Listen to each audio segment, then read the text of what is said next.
अस्सलाम वालेकुम नाज़रीन, आपको अपने चैनल में वेलकम कहती हूँ। शुरू करती हूँ अल्लाह के नाम से जो बड़ा ही मेहरबान और नहायती रहम करने वाला है। अस्सलातु वस्सलामु अलैका या रसूलल्लाह व अला आलिका व सहाबिका या हबीबल्लाह। नाज़रीन, आज की इस वीडियो में मैं आपको सजदा तिलावत कुरान पाक करने का तरीका, इसको सही तरीके से कैसे किया जाता है और सजदा तिलावत कुरान पाक कितने होते हैं वो आपको बताऊंगी। वीडियो का आगाज करती हूँ।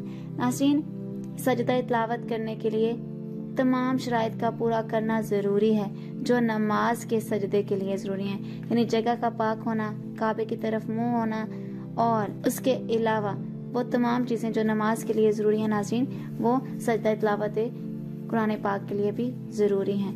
नाज़रीन, मैंने बहुत दफा लोगों को मुख्तलिफ तरीकों से सजदा तिलावत कुरान पाक अदा करते देखा है। बराए करम सजदा तिलावत का सही तरीका सुन लें कि कैसे करते हैं। अल्लाहु अकबर कहकर सजदे में चले जाएं और सजदे में 3 बार सुबहाना रब्बी यल आला कहें। अल्लाहु अकबर कहकर उठ जाइए, बस यही सजदा तिलावत है। और खड़े होकर अल्लाहु अकबर कहते हुए सजदे में जाना अफजल है, और अगर बैठे बैठे कर लें तो भी जायज है। और नाज़रीन, एक बात और, एक आयत की तिलावत पर एक सजदा वाजिब होता है। अलबत्ता मजलिस बदलने पर वही आयत फिर पढ़ी तो उसका एक अलग सजदा वाजिब होगा।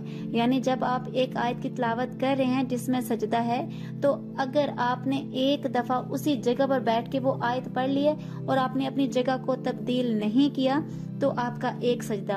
अगर आप वही आयत दोबारा कुछ देर बाद या उसी टाइम जगह को बदली करके पढ़ते हैं तो आपको एक अलग सजदा करना वाजिब होगा।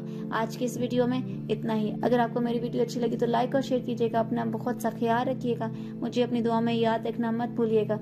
मिलते हैं अगली वीडियो में, तब तक के लिए अल्लाह हाफिज।